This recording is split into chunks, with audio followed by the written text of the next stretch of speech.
soon as this movie came out, it bothered a lot of people.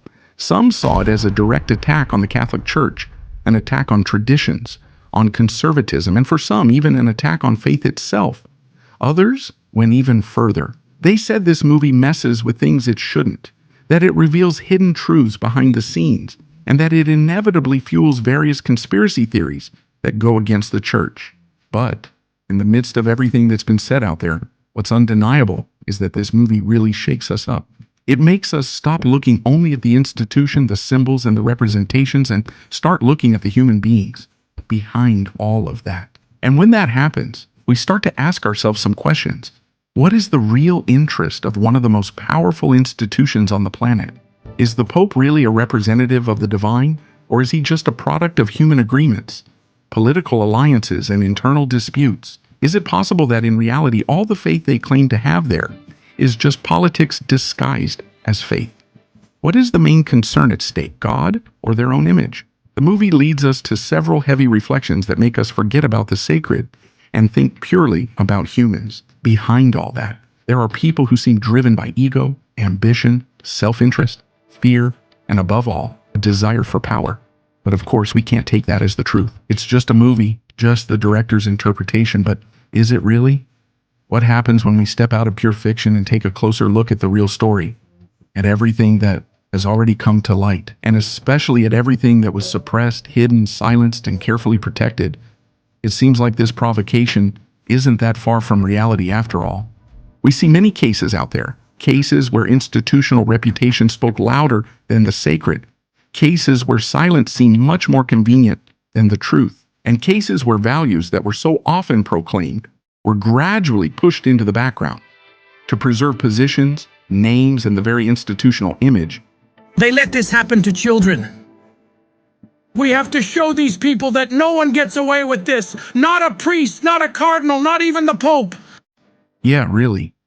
In light of all this, it's hard to completely ignore the film's provocation. It's hard to treat it as just a conspiracy invented against the church or as mere cinematic exaggeration. But before I go around making accusations, let's try to understand this thing better.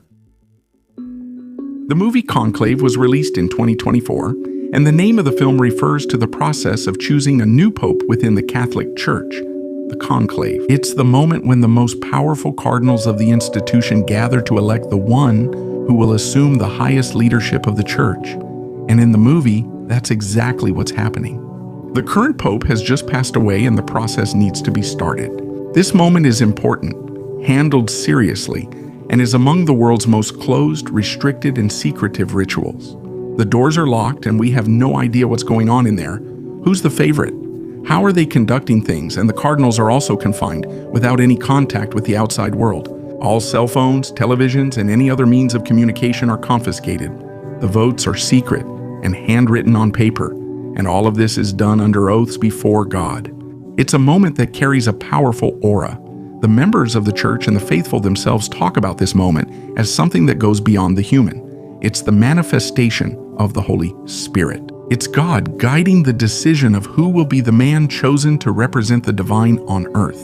And outside, there's all this mystery, this speculation. People start to mystify what's happening inside, as if it were a sacred spectacle. The crowds gather, fill St. Peter's Square, and anxiously wait for the white smoke that announces the arrival of the new pope.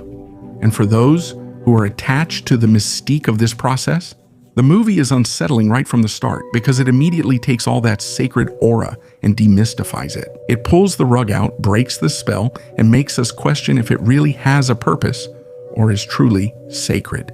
But even though a lot of people get bothered and even go around saying that the movie is mocking faith or disrespecting the ritual, I can't see it that way. I see it much more as a provocation, an attempt to bring a rawer perspective, a different interpretation that inevitably leads us to question a lot of what we usually treat as unquestionable. And that in itself is already interesting because it makes us reflect on a territory where there is practically no doubt.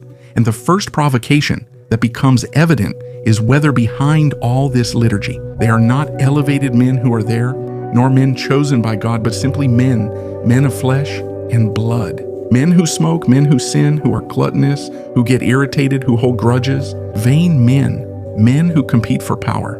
Men concerned with their own image, with influence, with legacy.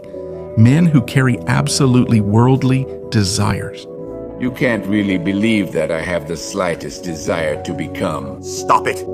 Every cardinal has that desire deep down. Every cardinal has already chosen the name by which he would like his papacy to be known. Well, I won't deny it. if you want, but listen to your heart and then tell me I'm wrong. Little by little, the movie starts to humanize all the candidates, showing that maybe that competition has nothing divine about it, but something much closer to our reality. The struggle for power, what we see there is practically a classic political dispute being transferred into the Vatican. Each cardinal carries his own ideology, his interests, his vision for the future, his voting strategies. They even campaign for themselves or for the candidates they support. I feel like I'm at an American political convention. And then, at a certain point in the movie, the whole idea that this is a divine process starts to get completely lost. It seems much more like a negotiation, a battle of egos, like any political dispute. We will never find a candidate without some kind of impurity. We are mortal men, we serve an ideal, but we can't always be ideal ourselves. It's obvious that the movie ends up being a feast for those who like to demystify the church. After all, it feeds one of the oldest conspiracy theories surrounding the Conclave. The idea that this whole process is nothing but a myth, that the Pope isn't chosen by divine inspiration, but that there are factions, alliances, and power games behind it all, working almost like a political convention. In the movie, that's exactly what we see. Candidates playing dirty, trading favors, manipulating facts, deceiving, omitting, and lying. And little by little, almost everyone there starts to be consumed by the desire for power. Even the protagonist, the dean, who's responsible for organizing the whole process.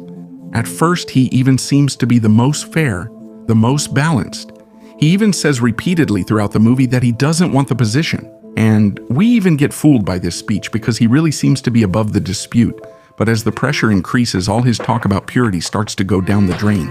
And the movie makes it clear that actually, he was already thinking about power, and no matter how much he denied it, something inside him always wanted to be the judge. I had no idea I was so ambitious. But what a ridiculous thing to say, right? Right?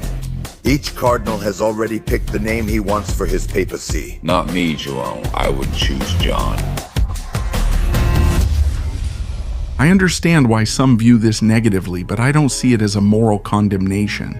I think it's a reminder that no matter how high the position anyone holds, no matter how spiritual it is, in the end, we should never forget that we're dealing with men just like all of us. And that can be uncomfortable because we tend to project onto these figures everything we can't sustain ourselves. We see these figures as the answer to everything, people who carry certainties that we don't have, as if there was someone there who never doubts, never hesitates, never gets lost in their own faith. It's almost as if our insecurities find shelter there. But when the film breaks that barrier, when it stops showing the position and starts showing the person themselves, we start to see that they also have doubts, that they also feel lost, that they also feel the same anguish that we feel. It's a shame to reach this age without knowing yourself.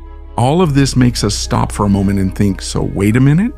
Maybe they're not above us. Maybe they're not the way, the truth, and the life, as some like to confuse. They are simply the representation of that ideal, but never the ideal itself. And as obvious as this idea may sound to some, to others, that's already enough for some to accuse the movie of blasphemy, of attacking the sacred, of attacking faith. But if you pay attention, at no point does the movie attack God, faith, or the sacred. It simply introduces the question of doubt. Know that even he had his doubts near the end. Well, the Pope had doubts about God, didn't he? Never about God. It was in the church that he lost his faith. That's really the idea of the movie. He's constantly condemning the institution and human beings, who often use the image of God as a mask to hide who they really are. And the thing is, these positions allow a person to speak in the name of God. And when someone gets that power, there's almost no questioning them, which ends up creating the perfect environment for impunity. A space where lies can hide behind the sacred, where abuses can be downplayed, where the position is so elevated that it seems like there's no one above to judge. I felt the presence of the Holy Spirit this morning. I swear I'm ready for this burden. Does a single mistake made 30 years ago disqualify me? Then we reach that awkward moment when we can't help but step out of fiction and face reality. Because as undeniable as these positions may be within religion, history shows us that there are flaws, there are scandals, and there are abuses. Documented cases of sexual abuse covered up for decades. Secret transfers of accused priests, out-of-court settlements, pressure on victims, closed files confiscated by the church itself, and a huge institutional silence. Not to mention the financial scandals, like corruption and money laundering, many of them covered up by the church itself in an attempt to preserve its reputation above the truth. And worse, this happens from the neighborhood church all the way to the doors of the Vatican. And that's the point the movie really focuses on. The problem isn't faith itself, but outsourcing faith. When a person transfers their relationship with the divine to an institution, they also transfer responsibility, awareness, and questioning. He stops living faith as an internal experience and starts treating it as an external certainty, an absolute truth. The person begins to project the entire divine ideal onto the institution and the people behind it. And that's exactly what ends up creating that fertile ground for impunity, a place where people set aside their critical thinking. After all, the will of the one in charge is confused with the will of God, and so these spiritual authorities end up doing whatever they want. We had a pope in the Hitler Youth who fought for the Nazis. We had popes accused of conspiring with communists and fascists. We had popes who ignored the most horrible reports of sexual abuse against children. The greater people's fear, guilt, and existential insecurity, the greater the power of the one who comes and says, "Trust me, because I know the way." That doesn't mean that everyone who holds these positions is bad by nature. What I want you to realize is that throughout history, human desperation has always been a valuable currency. And this reflection makes us think, what we're really seeking in these institutions is contact with God?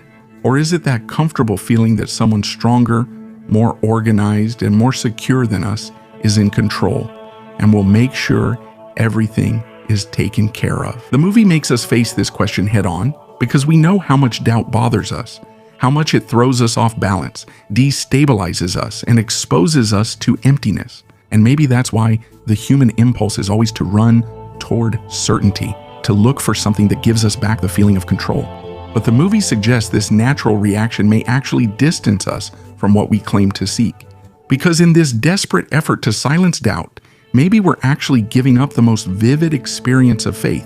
It makes us think that, as uncomfortable as it may be, doubt is not a flaw of being human. It's actually part of faith itself. And this message becomes very clear in what is probably the film's most powerful speech. Over many years in service of our Mother Church, I must say there is a sin that I have come to drink. Above all, certainty is the great enemy of unity. Certainty is the mortal enemy of tolerance. In the end, even Christ had uncertainties. Dio mio, perché mi hai abbandonato? He cried out in agony at the 9th hour of his crucifixion. Our faith is a living thing, precisely because it walks hand in hand with doubt. If there were only certainties and no doubt, there would be no mystery and no need for faith. Let us pray that God grants us a pope who doubts, and that he grants us a pope who sins, who asks for forgiveness, and who moves forward. As beautiful as this speech may seem, it's very strange for something like this to appear in such an environment. And the film makes this explicit, because right after this speech, although some approve, we see the dean leaving there being shot down with looks by several other cardinals. After all, this is a direct attack on an invisible pillar that supports not only the church, but any institution of power. Certainty, because in an uncertain world, certainty is extremely valuable. It's what organizes the world, what calms the internal chaos. Doubt already exists within us. Nobody wants more doubt outside. We want to seek certainty out here. That which gives us clear paths, fixed rules. That which tells us with certainty what is right, what is wrong, and where we should go. And for centuries, the church was built on top of that. Moral certainties, spiritual certainties, certainty about right and wrong, about God, about man, about the destiny of the soul. And then questioning certainty ends up being much more than questioning an idea. It threatens the symbolic foundation that supports any structure of power. And that's why the discourse borders on institutional heresy. After all, it puts doubt back at the center of faith.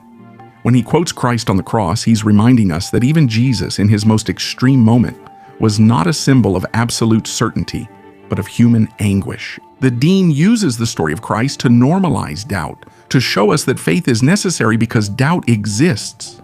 After all, without doubt, there is no mystery, and without mystery, there is no faith. And that's why I insist on disagreeing with the many people who interpreted this film as an attack on faith. Because to me, it does the opposite. It tries to save faith from what has corrupted it over time. The film's target is the fundamentalism of certainty. He's trying to show us that absolute certainty, no matter how powerful it is, doesn't create unity. On the contrary, it divides us. After all, those who are certain don't listen, don't engage in dialogue, don't tolerate. And when an institution claims to own the truth, to possess the final certainty, questioning becomes a threat. An intelligent human being lives with doubt, with humility. If you have certainty, you're dead. Certainty destroys people. Hitler destroyed 40 million people because he was certain. Stalin destroyed millions of his own people. Certainty because he knew.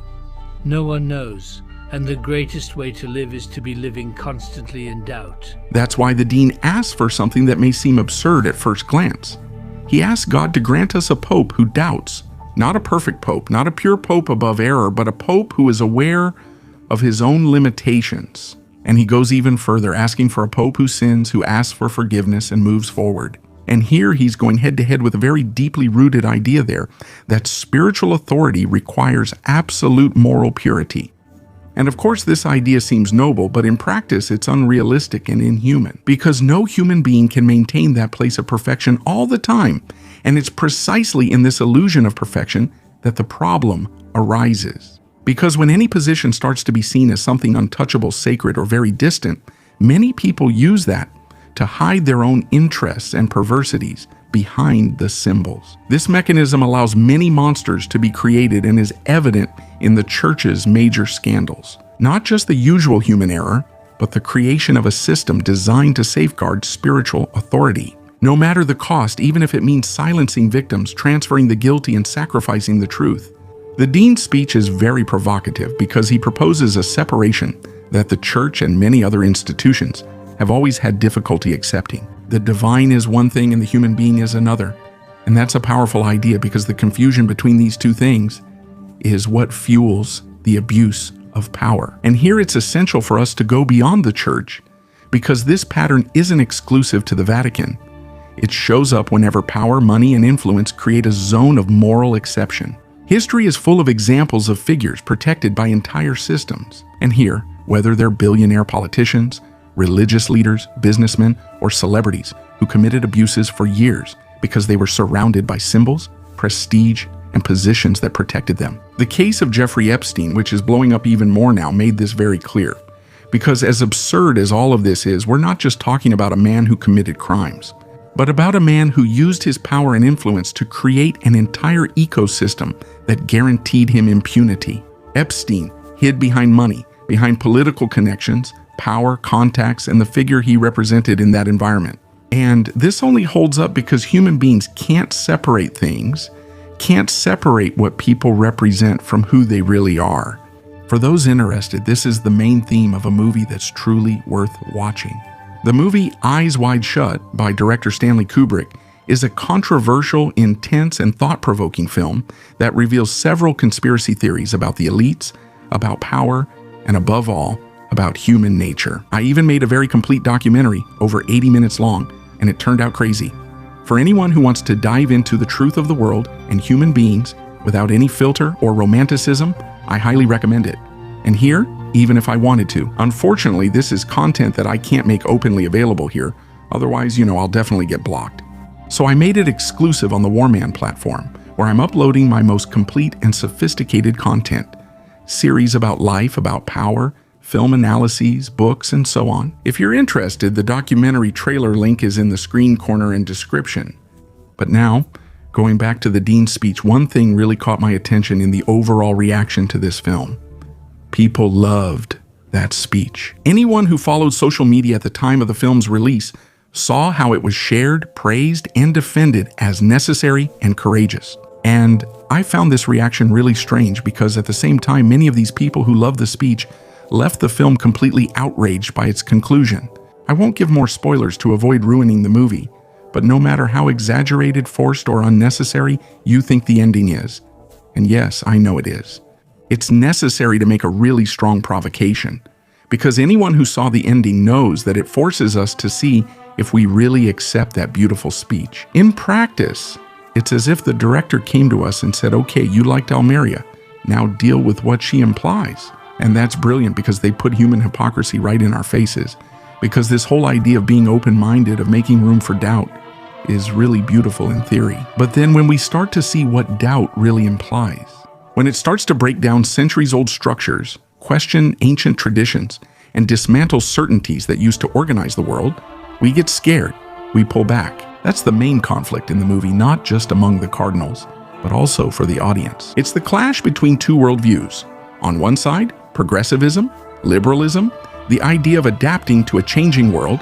On the other, conservatism, the defense of tradition, order, and continuity. And the movie doesn't hide its stance. The conservatives are always treated with a tone of disdain as obstacles to necessary change. They get moral lessons all the time. It's strange because at times they perfectly embody the caricature and stereotype of a traditional villain. It's very clear how the movie implicitly is calling for an urgent reform in the church. God's gift to the church is its variety. It's this variety, this diversity of people and opinions that gives strength to our church. One of the most obvious criticisms is about the patriarchal structure that surrounds the church. The film questions whether these rigid forms of organization really originated from a divine order or if they have simply been maintained over time, much more out of custom, power, and convenience than out of spiritual necessity. Did God really delegate this power in this specific way to men, while women remain invisible, serving in silence? Or are many of these traditions in practice sophisticated mechanisms for maintaining privilege and control? Even if we, sisters, were supposed to be invisible, God still gave us eyes and ears. This is one of the key moments in the film, because throughout the story we see the nuns almost always appearing in the background, serving in silence. It's a structure that rarely listens to what they have to say. A tradition the director makes clear no longer fits today. And this becomes quite symbolic when, at the end of the film, after going through the conclave, reflecting on faith, power, doubt, and change, the new pope is chosen. We hear the celebration of the faithful, and we are left with the clear feeling that the side of progress has won. And then the symbolic image of a turtle walking right in the middle of the church appears. The turtle can be seen as a symbol of slowness, conservatism, the sluggish pace with which the church responds to the world. There are other interpretations, but I'll avoid spoilers to not ruin the movie for those who haven't seen it. But the point is that after we've gone through all of this, that turtle ends up being removed from the church, as if the movie wanted to say that this pace can't be sustained anymore, that the church needs a reform. Maybe that's why, year after year, the church faces a deep crisis, not only losing followers, but also losing relevance and connection with the real world. And then that question stays in our minds. To what extent are we preserving the sacred? And to what extent are we preserving the system? The film's stance is very clear.